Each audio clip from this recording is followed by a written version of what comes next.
रसूलुल्लाह सल्लल्लाहु अलैहि वसल्लम लवदित्तु अन उक़ातिल फ़ी सबीलिल्लाह थुम्मा उह्या थुम्मा उक़तल थुम्मा उह्या थुम्मा उक़तल थुम्मा उह्या थुम्मा उक़तल औ कमा क़ाल अलैहि स्सलातु वस्सलाम।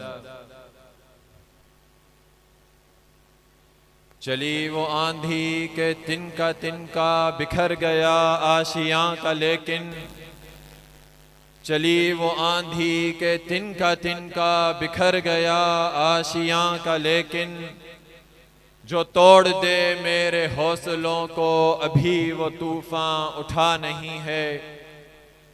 ठेड़िए जा मुअज़्ज़ज़ गैरतमंद जुर्रतमंद मुजाहिद साथियों, अज तहां ऐं असां हिकड़े वडे अज़ीम उन्वान तहत जमा थिया आहियूं।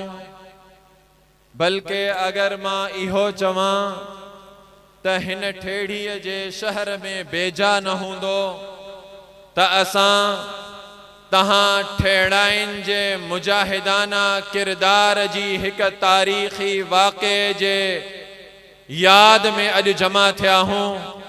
हिक तारीख़ तहां ठेड़ाइन जी भी आहे जेका जुर्रत ऐं बहादुरीअ जे उन्वान सां मुअन्वन आहे।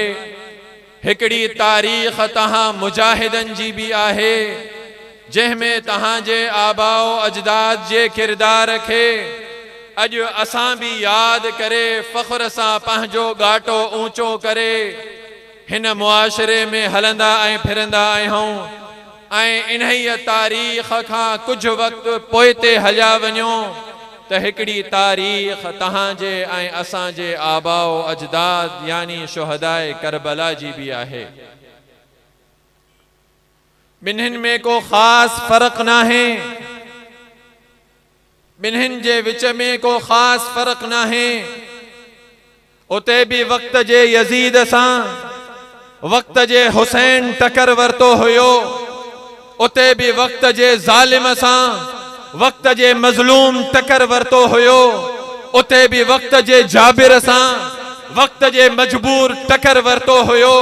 ऐं उन तारीख़ रकम करे दिखारी, उन इहो तारीख़ ते पंहिंजे खून सां इहो लिखी करे दिखारियो। क़यामत ताईं अचण वारे मजलूमन के इहो पैगाम ॾिनई, क़यामत ताईं अचण वारे मजबूरन के इहो पैगाम ॾिनई, क़यामत ताईं अचण वारे मिस्कीनन लाचारन के इहो पैगाम ॾिनई त कॾहिं भी पंहिंजे पाण के कमज़ोर ऐं हीणो न समझजो। तारीख़ तहां सां गॾु आहे, हमेशा तारीख़ तहां के साराहींदी, कॾहिं भी तारीख़ यजीद के न साराहींदी। नारे तकबीर, हुसैनियत जिंदाबाद, हुसैनियत यजीदियत। हिकड़ो मिनट काथे बी जगह ते वेठा हूंदा हूं, नारा लगंदा आहिनि, नारनि जो जवाब जहिड़ो भी ईंदो आहे असां खे को एतराज़ न हूंदो आहे। पर अगर मुजाहिदन जे विच में असां वेठा हुजूं, उहो भी ठेड़ीअ जे मुजाहिदन जे विच में, ऐं उते नारनि जो जवाब कमज़ोरीअ वारो अचे त उहो मज़ो न ईंदो आहे। नारे तकबीर, ताजो तक खत्म नबूवत, शान सहाबा, हुसैनियत यजीदियत। मुजाहिद साथियों, का भी कौम, का भी जमात, कोई भी कबीलो तेस ताईं हार न मञींदो आहे जेस ताईं जो हुन जा जज्बा जवान हूंदा आहिनि, जेस ताईं जो हुन जा अज़ाइम मज़बूत हूंदा आहिनि, जेस ताईं जो हुननि जे अंदर अहिड़ा जोधा जवान मौजूद हूंदा आहिनि जेके पंहिंजी क़ौम खे इहो सबक ऐं इहो दर्स ॾींदा रहंदा आहिनि त याद रखो असां ऐं अव्हां जेस ताईं हक़ ते आहियूं, जेस ताईं सच ते आहियूं, दुनिया जी काई ताकत असां खे झुकाए नथी सघे। दुनिया जी कंहिं ताकत जे आॾो असां निवड़ी नथा सघूं। तहां असां जे आॾो अफ़गानिस्तान जी मिसाल साम्हूं आहे। उन्हनि नहते मुसलमाननि जी मिसाल साम्हूं आहे जंहिं वटि हथियार बि न हुया, जंहिंसां पंहिंजनि बि बेवफ़ाई कई, जंहिंखे उतां जे पंहिंजे माण्हुनि जी बि हद दर्जे जी बेवफ़ाईअ जो सामनो करणो पियो, ऐं जंहिंजे मुल्क ते जॾहिं लश्कर कशीअ जो वक़्तु आयो, जॾहिं काफ़र मुमालिक उन्हनि जे दुश्मननि जे सफ़ुनि में बीही करे ऐं सफ़ूं सिधियूं करे रहिया हुया, त उन्हनि दुश्मननि जी सफ़ुनि में मुसलमान मुमालिक बि पंहिंजे पाण खे विझण में फ़ख्र महसूस कयनि पिया। पर सलाम आहे उन्हनि जोधे जवाननि अफ़गान मुजाहिदीन खे जंहिं इहो समझो पहिरें ॾींहुं ही दुनिया खे इहो पैगाम ॾिनो त तहां भुलियल आहियो, तहां भुलियल आहियो, टेक्नोलॉजी तहां सां कठे आहे, पोइ बि तहां भुलियल आहियो, दुनिया जूं बेहतरीन अफ़वाज तहां सां कठे आहिनि, पोइ बि तहां भुलियल आहियो, दुनिया जी जबरदस्त ऐं चंड ते पुगल साइंस तहां सां कठे आहे, पोइ बि तहां भुलियल आहियो, असांजा मुसलमान बि तहां जी सफ़ुनि में शामिल आहिनि, पोइ बि तहां भुलियल आहियो। छाजे करे भुलियल आहियो? असांजो इहो ईमान आहे त असां हक़ ते आहियूं, असांजो इहो ईमान आहे त असांजी ताक़त ऐं क़ुव्वत, असांजो ज़ोर बाज़ू अल्लाह रब्बुल इज़्ज़त जी ज़ात आहे, इन जे करे तहां भुलियल आहियो। अचो असां सां टकरायो, अचो असां सां टकरायो, वक़्तु ॿुधाईंदो केरु पाश पाश थिए थो। दुनिया फिरऔन जे लहजे में ॻाल्हाए पई, दुनिया जूं सुपर पावर ताक़तूं फिरऔन जे लहजे में ॻाल्हाइनि पयूं, दुनिया जो फिरऔन तमाम टीवी चैनल्स के प्रेस कॉन्फ्रेंस करे ऐं इहा ख़बर ॾेई रहियो हुयो त अफ़गानिस्तान में हक़ परस्त तालिबान, अॼु असां उन्हनि जो ख़ात्मो करे छॾियो आहे, अॼु उन्हनि जा उहे अल्फाज़ उन्हनि खे चिड़ाइनि था। त मुंहिंजा अज़ीज़ साथियो, मुझे वतन जा मज़लूमो, मुझे वतन जा मजबूरो, तहां जो भी हिकड़ो मुक़ाबिलो आहे, वक्त जे यजीद सां, पंहिंजे वक्त जे जाबिर सां, पंहिंजे वक्त जे ज़ालिम सां, ऐं तहां जी भी हिकड़ी तारीख़ आहे। खुदारा पंहिंजी तारीख़ खे कॾहिं विसारजो न, खुदारा पंहिंजे गरेबान में झांकण कॾहिं बंद न कजो। हे मूंखे स्टेज ते दावत ॾियण खां पहिरियां असांजे जनरल स्टेज सेक्रेटरी हिकड़ी ॻाल्हि कई त हिन प्रोग्राम खे सजाईंदड़, हिन गुलदस्ते खे सजाईंदड़ हिन मेज़बान सां पुलिस ज़्यादती करे रही आहे, हिन मेज़बान सां वक्त जो पंहिंजे पाण खे हुक्मरान सॾींदड़ ज़्यादती करे रहियो आहे। खुदा जो कसम आहे, मां क़ुर्आन साम्हूं पयो आहे, मां क़ुर्आन खे साम्हूं रखी करे चवां थो, तहां जी ताक़त ऐं क़ुव्वत वक्त जे इन हुक्मराननि खां 1000 दर्जा मथे आहे। अगर तहां पंहिंजी ताक़त ऐं क़ुव्वत खे अॼु सुञातो, अॼु तहां इन्हनि ते ग़ालिब ईंदो, सुभाणे सुञातव, सुभाणे इन्हनि ते ग़ालिब ईंदो, परीहं सुञातव, परीहं इन्हनि ते ग़ालिब ईंदो। हा, इहा तहां ऐं मुंहिंजे मथां दारो मदार आहे। जेतिरी देर सां असां पंहिंजी ताक़त ऐं क़ुव्वत खे सुञातोसीं, तेस ताईं असां इन्हनि जे ज़ुल्म ऐं जबर जी चक्कीअ में पीसजंदा रहंदासीं। छा मजाल आहे हितां जे SHO जी जो हो असांजे हिकड़े जमाती खे तंग करे? छा मजाल आहे हितां जे DSP जी जो हो असांजे जमातीअ खे नाहक तंग करे? छा मजाल आहे हितां जे SP IG ऐं DIG जी हो नाहक असांखे तंग करे? इहा असांजी ऐं तहां जी कमज़ोरी आहे जो असां ऐं तहां पंहिंजी ताक़त ऐं क़ुव्वत खे नाहे सुञाणियो। नारे तकबीर। मौलाना अवैस साहब तेरी जुर्रत को, कायदीन जमीयत तेरी जुर्रत को। मुंहिंजा अज़ीज़ साथियो, मां तहां खे तहां जी ताक़त ऐं क़ुव्वत ॿुधायां त तहां केतिरा ताक़तवर आहियो। तहां हितां जे MNA खां वधीक ताक़तवर आहियो। हे मां मुबालगो नथो कयां, तहां हितां जे MPA खां वधीक ताक़तवर आहियो, तहां हितां जे हुक्मरान खां वधीक ताक़तवर आहियो। इहे मुंहिंजा अल्फाज नाहिन, क़ुरान साम्हूं पियो आहे, इहे हितां जे MNA ऐं MPA जा अल्फाज आहिनि। कई दफ़ो उन्हनि असांखे चयो आहे त जेतिरो तहांजी जमात जे अंदर हिकिड़ो अज़म आहे, हिकिड़ो जोश ऐं जज़्बो आहे, अगर उहो असांजी जमातुनि में अची वञे त असां अलाए काथे पुॼी वञूं। पर असांजी बदकिस्मती इहा आहे जो असां पंहिंजे पाण खे ग़रीब समझंदा हूं, मिस्कीन समझंदा हूं, नादार समझंदा हूं, बेवस समझंदा हूं। ईअं नाहे। मां मिसाल ॾियां तहांखे, तहां केतिरा ताक़तवर आहियो। हिन वक़्तु असांजो हुक्मरान, हितां जी हुक्मरान जमात पीपुल्स पार्टी आहे, उन्हनि जा वॾा वॾा MNAs आहिनि, MPAs आहिनि, वॾा वॾा उन्हनि जा वॾेरा शाहूकार आहिनि।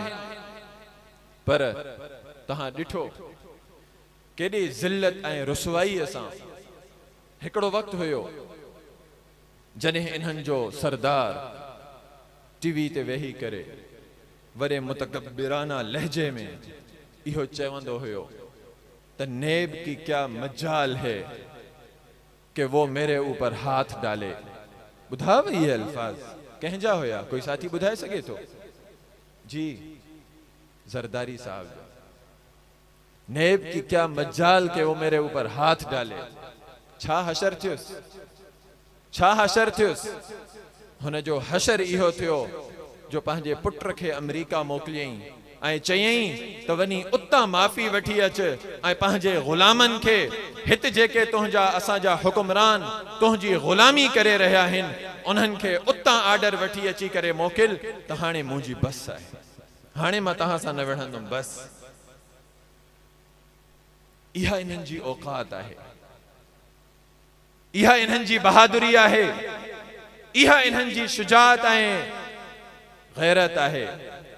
ऐं हिकिड़ी तरफ़ तहांजो जोधो दिलेर लीडर हुयो, तहांजे परे न वञो, परे न वञो, तहां हे ठेड़ी आहे, हिन ठेड़ीअ जी चेक पोस्ट ते तहांखे मालूम हूंदो हितां जे MNA MPA जे घराननि जे हिकिड़े माण्हूअ खे बिहारे करे ऐं उन्हनि खे ज़लील कयो वियो। हिते मूंखे यादि आहे, तहांखे यादि हुजे न हुजे, मां उन जो नालो नथो खणां, हर इंसान जी इज़त हूंदी आहे। उन जो नतीजो छा निकितो? माफ़ी वरितऊं।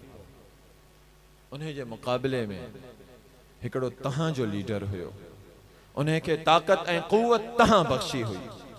तहांजी ताक़त ऐं क़ुव्वत ते हो हिन महल मैदान अमल ते आहे। उन खे बि रेंजर्स रोकियो, उन जी बि तज़लील कई। तारीख़ ॾिठो त हिकिड़े मौलवीअ पंहिंजी इज़त जो पलांद कीअं वरितो। हिकिड़े मौलवीअ ॾाढ़ी ऐं पगड़ीअ वारे हिकिड़े जोधे जवान सिंधी दिलेर पुट पंहिंजे गैरत जो इंतकाम कीअं वरितो ऐं पंहिंजे ॾाढ़ी ऐं पगड़ीअ जो तहफ़ुज़ कीअं कयो हुन। इहा तहांजी ताक़त ऐं क़ुव्वत आहे। तकबीर, कायदे सिंध तेरी जुर्रत को, हथ मथे करे जवाब दे, कायदे सिंध तेरी जुर्रत को। मुंहिंजा अज़ीज़ साथियो, पंहिंजी ताक़त ऐं क़ुव्वत खे सुञाणियो ऐं इन ताक़त ऐं क़ुव्वत खे सुञाणे मैदान अमल में अचो। अगर अॼु न ईंदो त इहे शयूं असांखे स्टेज तां ॿुधणियूं पवंदियूं त हिकिड़ो असांजो मुलाज़िम असांजे मेज़बान खे तंग करे रहियो आहे, जेको असांजी टैक्सुनि ते पलनि था। मां वॾे बेबाकीअ सां चई सघां थो, वॾी बेबाकीअ सां चई सघां थो त असांजे मुल्क जो चीफ जस्टिस हुजे या चीफ ऑफ आर्मी स्टाफ हुजे या मुल्क जो सदर हुजे या मुल्क जो वजीर आजम हुजे, मां कानूनी तौर ते मां उनखे पंहिंजे हिकिड़े मदरसे जे उस्ताद खां हेठि थो समझां। मक़ाम ऐं मर्तबे में न, उहो अल्लाह तो ॼाणे। क़ानून जी रोशनीअ में मां उनखे हेठि तो सम्झां। तव्हां चवंदो छो? मां वटि दलील आहे। असांजे मुल्क जा वॾा वॾा उहिदेदार लखनि जूं पघारूं था वठनि। काॾां था उहे पघारूं आणनि? असां ऐं तव्हांजी टैक्सिस मां उहे पघारूं था वठनि। असां ऐं तव्हांजी टैक्सिस मां उहे पघारूं था वठनि, उहे वज़ीफ़ो था वठनि। बिल्कुलु ईअं ई असां तव्हांजे खीसनि मां निकिरी करे उन्हनि जूं पघारूं वञनि थियूं, ऐं ईअं ई असां तव्हांजे खीसनि मां निकिरी हिकिड़े मौलवीअ जी पघार बि वञे थी। हिकिड़ो मौलवी 7,000 ते, 6,000 ते, 5,000 ते क़ौम जे बच्चनि खे तालीम ॾेई रहियो आहे। क़ौम जे बच्चनि खे दीन इस्लाम जी तालीम और तरबियत ॾेई रहियो आहे। ऐं हुनखे असां ॾियूं छा था? 6,000, 7,000 बस। उन्हे जी जाइ ते असां ऐं तव्हांजे खीसनि मां लखे रुपया पघारूं वठी करे असांजे इन्हनि स्कूलनि जा उस्ताद, जंहिंमें ॿार बि गायब, उस्ताद बि गायब, उहे असांजूं पघारूं वठनि था। हाणे मूंखे ॿुधायो, अगरि इंसाफ़ हुजे त उन इंसाफ़ में हिन मुमलिकत में वधीक इज़्ज़त वारो मक़ाम ऐं मर्तबो कंहिंखे हासिल हुजणु घुरिजे? हिकिड़े उस्ताद खे, हिकिड़े लखे रुपया वठण वारे पघारनि वारनि सरकारी मुलाज़िमनि खे, या हिन वीचारे मौलविन खे? मौलविन खे। त मुंहिंजा अज़ीज़ साथियो, तव्हां हर हवाले सां साफ़ आहियो, तव्हां हर हवाले सां बेबाक आहियो, तव्हां जो दामन हर हवाले सां साफ़ ऐं सुथरो आहे। इहा ई वजह आहे जो तव्हां ऐं असांजो लीडर मौलाना फज़लुर रहमान साहब ललकारे थो इदारनि खे, ललकारे थो नेब खे, अचो अगरि काई शइ अथव असांजो हिसाब वठो। हा, असांखे बि छॾियो त असां तव्हांजो हिसाब ऐं इंतकाम वठूं। मुंहिंजा अज़ीज़ साथियो, असांजी बदकिस्मती इहा आहे, बस ॿी काई बि नाहे जो असां पंहिंजी ताक़त ऐं क़ुवत खे सुञातो नाहे। जंहिं ॾींहुं असां पंहिंजे पाण खे सुञातोसीं, असांजी मिसाल बिल्कुलु ईअं ई आहे त हिकु शींहं जी औलाद हुजे, उहा बकरियुनि जे रेवड़ में हली वई हुजे। हाणे उहा उते में कंदी रहे, बकरियुनि जे रेवड़ में रही करे उहा इहा सम्झंदी हुजे त मां बि बकरी आहियां, पोइ उन जो हशर बि उहो ई थींदो जेको बकरियुनि जो थींदो। तो मुंहिंजा अज़ीज़ साथियो, छॾे ॾियो इन्हनि सियासी पार्टियुनि खे, छॾे ॾियो इन्हनि बदउनवान ऐं बदकिरदार क़िस्म जे माण्हुनि खे। असां ऐं अव्हां हिन पाकिस्तान जा हक़ीक़ी नुमाइंदा आहियूं। जीअं अल्हम्दुलिल्लाह तव्हां ॾिठो त अफ़गानिस्तान में जॾहिं खां वठी तालिब आयो आहे, जॾहिं खां वठी मौलवी आयो आहे, जॾहिं खां वठी ॾाढ़ी ऐं पगड़ीअ वारो आयो आहे, जॾहिं खां वठी उतां जी सरज़मीन जो हक़ीक़ी वारिस आयो आहे, तव्हां दुनिया खां पुछो, छॾियो तालिबनि खे, छॾियो आलिमनि खे, तव्हां दुनिया खां पुछो उते जराइम जी शरह छा आहे। अॼु मां अख़बार में पढ़ां पियो त उते कफन वठण वारो कोई आहे ई न। हाणे जंगूं ख़तम थी वयूं, अमन अची वियो। कंहिं अमन आंदो? उन्हें अमेरिका जेको पंहिंजे पाण खे अमन जो चैंपियन समझे थो, जॾहिं अफगानिस्तान में आयो, रोज ड्रोन हमला थींदा हुया, रोज बमबारियूं थींदियूं हुयूं, रोज लाशूं किरंदियूं हुयूं, रोज बच्चा यतीम थींदा हुया, रोज माऊं बेवा थींदियूं हुयूं, रोज रोज वालिदैन पंहिंजे बच्चन जे लाइ तरसंदा हुया ऐं उन्हनि जा बच्चा चीथड़नि में तब्दील थी वेंदा हुया। इहो अमन जो चैंपियन जॾहिं उतां निकितो त अॼु उते हक़ीक़ी मानाउनि में अमन क़ाइम आहे। यादि रखो, तव्हां आलिमनि जी जमात सां ताल्लुक़ रखो था, तव्हां सालिहनि जी जमात सां ताल्लुक़ रखो था, तव्हां उलमा जी जमात सां ताल्लुक़ रखो था, तव्हां ॾाढ़ी ऐं पगड़ी वारनि जी जमात सां ताल्लुक़ रखो था। हिन मुल्क जो अगरि मुस्तक़बिल कोई संवारे सघे थो त उहो तव्हांजी जमात संवारे सघे थी, ॿियो कंहिं में इहा अहलियत न आहे। तो मुंहिंजा अज़ीज़ साथियो, इन तरफ़ कदम वधायो, इन तरफ़ कदम वधायो, अज़म सां कदम वधायो, हिम्मत सां कदम वधायो। इन्हनि भोतारनि खां, इन्हनि वॾेरनि खां, इन्हनि शाहनि खां, इन्हनि खां तव्हांखे कॾहिं बि ड्रिजणो न आहे। तहांजे अंदर ईमान जी ताकत ऐं क़ुव्वत आहे। अॼु असां अफ़सोस सां इहे भोतार ईंदा आहिनि असांजे 5 साल असांजी तक़दीर जो फ़ैसिलो करण जॾहिं इहे असां ॾे ईंदा आहिनि, हिकु दफ़ो हथ ॿधींदा आहिनि, असां 5 सालनि जे लाइ पंहिंजो पाण खे इन्हनि वटि गिरवी रखी छॾींदा आहियूं। असांजे पाड़े जो कोई वॾेरो पंहिंजे पुट जी हिकिड़ी नौकरीअ जे लाइ पंहिंजे पाड़े जे सभिनीनि वोंटनि खे इन्हनि वटि गिरवी रखी छॾींदो आहे 5 सालनि जे लाइ। असांजे पाड़े वारा पाड़े जे रोड रस्तनि नालिन ऐं ठीकनि जे लाइ असां 5 साल पंहिंजो पाण खे इन्हनि जे हवाले करे छॾींदा आहियूं। मुंहिंजा अज़ीज़ साथियो, दीन इस्लाम असांखे इहो नथो सेखारे। अगर खुदा न ख़ास्ता असांजी इहा ई रविश रही, असां इन ई रविश ते अल्लाह वटि वञी पुगासे, असां वटि कोई जवाब न हूंदो, कोई जवाब न हूंदो त असां नौकरीअ जे करे पंहिंजे ज़मीर जो सौदो कयो होसे, असां हिन रोड जे करे पंहिंजे ज़मीर जो सौदो कयो होसे, असां पंहिंजे पुट जी बदलीअ जे करे हिन ज़मीर जो सौदो कयो होसे, असां पंहिंजे ठीकनि ऐं असां पंहिंजी नौकरियुनि जे करे असां ज़मीर जो सौदो कयो होसे। छा इहो वञी अल्लाह खे ॿुधाईंदासीं? त मुंहिंजा अज़ीज़ साथियो, पंहिंजे पाण खे संभालियूं, अॼु ई संभालियूं, ताकि सुभाणे असांजो रोशन ऐं ताबिंदा हुजे। ऐं अगर अॼु असां न संभालियोसीं त पोइ यादि रखो असांजूं नस्लूं असांखे ग़ुलाम जी हैसियत सां यादि कंदियूं। ऐं अॼु अगर असां इन हुसैनी किरदार सां जीअंदासीं, ज़िंदा रहंदासीं, हुसैनी किरदार खे ज़िंदा रखंदे यज़ीदी किरदार सां मुहाॾो अटकाईंदासीं, सुभाणे मुमकिन आहे असांजी शहादत थी वञे, सुभाणे मुमकिन आहे इन झेड़े में असां पंहिंजी जान जा नज़राना पेश करे वञूं, पर सुभाणे असांजी औलाद असांखे सुठे लफ़्ज़नि में यादि कंदी। असां हिकिड़ो सुठो नस्ल हिन मुआशरे खे ॾेई वेंदासीं। अॼु तव्हां ॾिसो, हिकिड़ो डॉक्टर ख़ालिद हुयो, हिकिड़ो डॉक्टर ख़ालिद हुयो, पूरे सिंध खे ललकारींदो हुयो, पूरे सिंध के सुजाग करण जी कोशिश कंदो हुयो, पूरे सिंध के उथारण जी कोशिश कंदो हुयो, पूरे सिंध जे हुकूक जी आवाज खणंदो हुयो, पूरे सिंध जे हुकूक जी आवाज बणजंदो हुयो।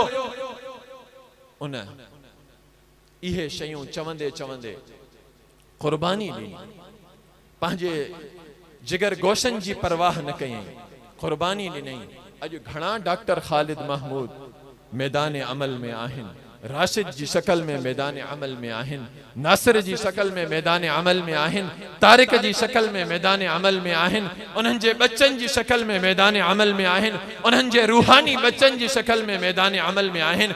यादि रखो मुंहिंजा अज़ीज़ साथियो, हे उन्वान शुहदाए करबला जो, तहांजे आबाओ अजदाद जी तारीख़ असां तहांखे इहो सबक ॾे थी त शहादत सां कॾहिं बि काई क़ौम पोइते न वेंदी आहे, अॻिते वेंदी आहे। खून वहाइण सां कॾहिं बि काई क़ौम शिकस्त न खाईंदी आहे, उनखे अल्लाह रब्बुल इज़्ज़त फतह ऐं कामयाबियूं नसीब कंदा आहिनि।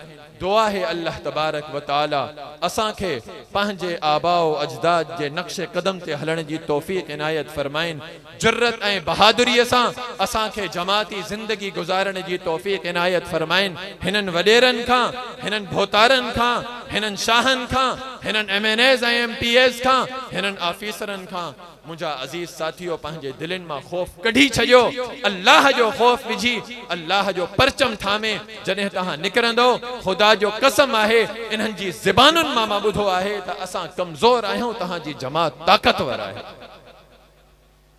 अल्लाह तबारक व तआला खां दुआ है त अल्लाह तबारक व तआला असां ऐं अव्हां खे पंहिंजे उन्हनि अज़ीम रहबर ऐं रहनुमावनि जे नक्शे कदम ते हलण जी तौफ़ीक़ इनायत फरमाए, जिन्हनि कुर्बानियूं ॾेई करे अॼु असांखे सीनो ताने बीहण जी तौफ़ीक़ ॾिनी, जिन्हनि कुर्बानियूं ॾेई करे अॼु असांखे जुर्रत ऐं बेबाकीअ जा असबाक ॾिना, जिन्हनि पंहिंजो रत वहाए करे पंहिंजे बच्चनि खे यतीम करे अॼु असांखे कुझु ॻाल्हाइण जो मौक़ो ॾिनो।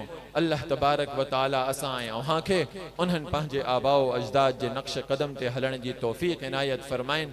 आख़िर में मां तव्हांखे इहा ॻाल्हि ज़रूरु चवंदुमि त हे जेका तव्हांजे मेज़बान जी शिकायत आई आहे, तव्हां सभु गॾिजी करे, हे जेके साथी हिते वेठा आहिनि, असां सभिनीनि ते हिन मेज़बान जो हक़ आहे तहां सभु गॾिजी करे कोई अहिड़ो लाइहा अमल ठाहियो असां तहां सां कठे आहियूं जो इहे जेके अनासिर हिन खे नाहक तंग करे रहिया आहिनि उन्हनि खे अहिड़ो